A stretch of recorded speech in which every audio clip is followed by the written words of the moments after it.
Chapter 9. Grace. The Hebrew word chen is used 41 times in the Old Testament, and it means favor, grace, charm. In Genesis, we read that Noah found grace in the eyes of the Lord. In Luke, we read that the child Jesus grew, and the grace of God was upon him. In the New Testament, the Greek word charis is used 128 times, and it means grace, goodwill, loving kindness, favor. For those who are in Christ, grace means that the things we received from God through Jesus Christ, we did not earn, and we do not deserve them. Salvation we receive because Jesus paid for it. It is not a cost-free thing. Because of God's grace, salvation is a gift, but somebody paid for it. The gospel of Jesus teaches us that everything that we received, everything that we still receive, and what we will receive in the future is by grace through faith in Jesus Christ. By grace because of God's love for us. Through faith because it is finished and there is nothing to add to it. It is in the spiritual realm, and we don't see it physically. And because we need to believe it and put our faith in Jesus and believe that He actually did it, that it is good enough, and it is enough. Apostle Paul is the one who teaches us what the grace of God means and how it works. He has a very insightful and very deep understanding about grace. As he uses long phrases, including many thoughts at the same time, I'm going to try and simplify them, extracting his observations about grace. In Romans, Paul writes about how the righteousness of God is now revealed apart from the law.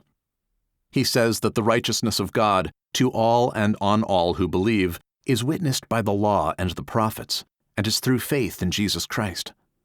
There is no difference between Jews and Gentiles, he says, because all have sinned and fall short of the glory of God. All are justified freely by His grace through the redemption that is in Christ Jesus. Jesus has been made the propitiation for sin through His blood. He was sacrificed according to the law of God, but once and for all. He entered in the Holy of Holies with His own blood once and for all times. He paid it all, one time, covering the demands of the law forever.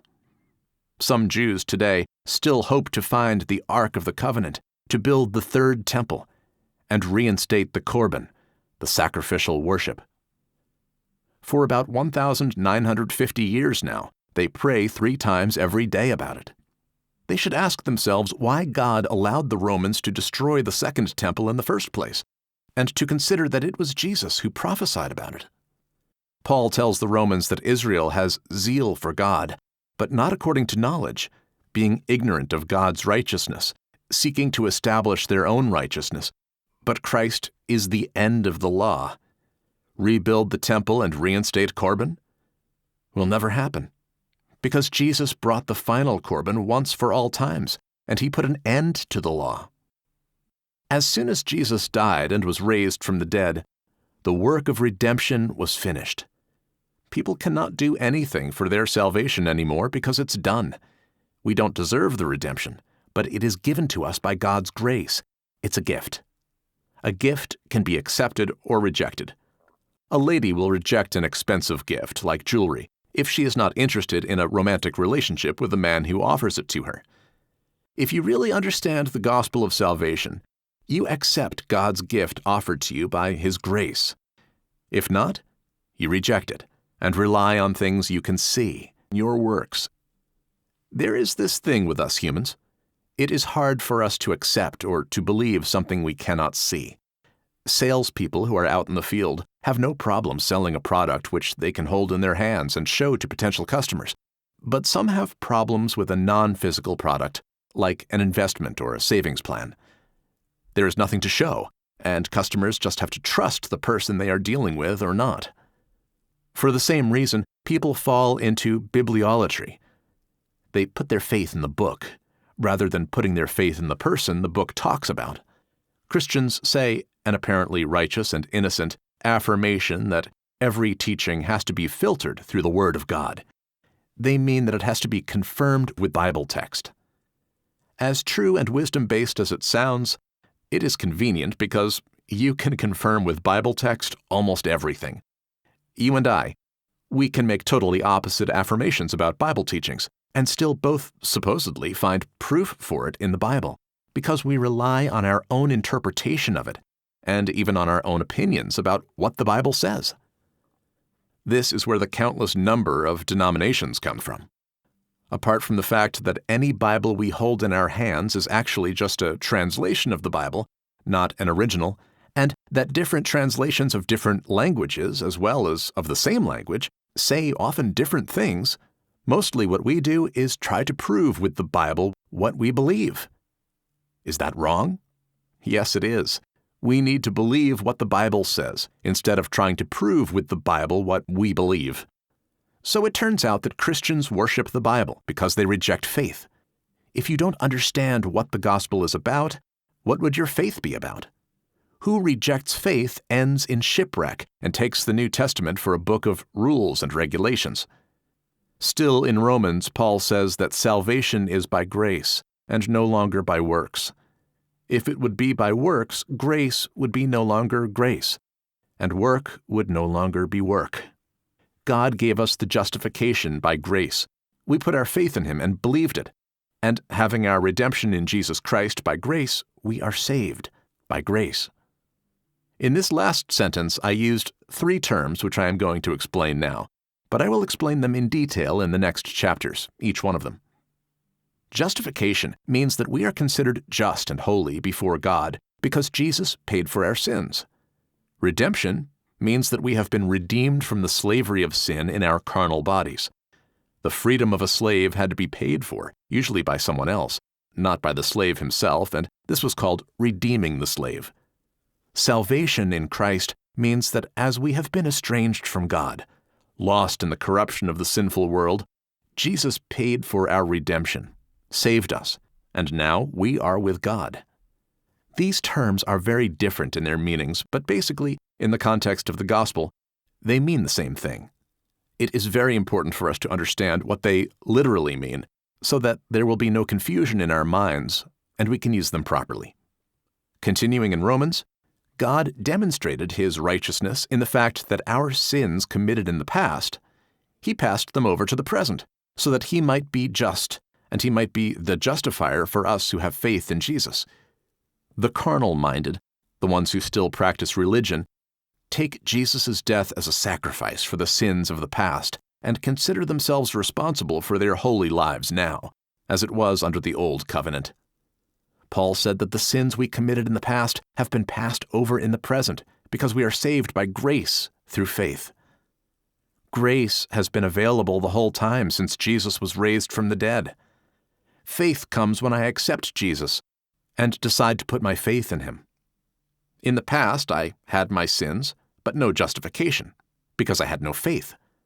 God passes over my sins from the past to the present because now I have faith, and I can be redeemed, justified, and saved by grace, but through faith.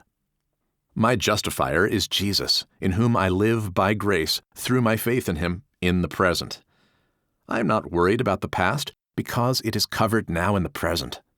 With regards to my future, there is nothing to worry about, nothing even to think about. Jesus said not to worry about the future, not even about tomorrow, because He is there already, and He knows what I need. I do not live in the past, and I do not live in the future.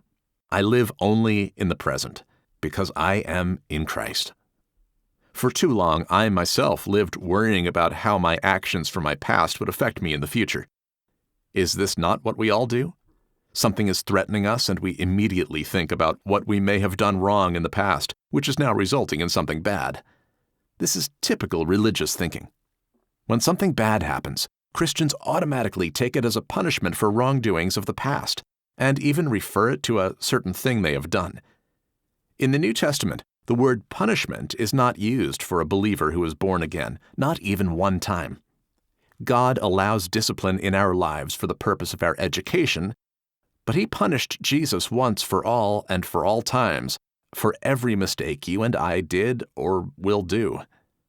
By the grace of God, I have been chosen to have salvation, and He has given me a humble heart so that I can put my faith in what Jesus did.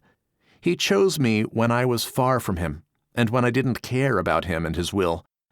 If He did it for me back then, why would I be worried now, when I am all about Him? Everything about my past is dealt with, and I walk according to the Spirit because I am in Christ. Wherever Jesus goes or where He will be tomorrow, I will be right there with Him because I am in Christ. The right filter for our teachings is Jesus.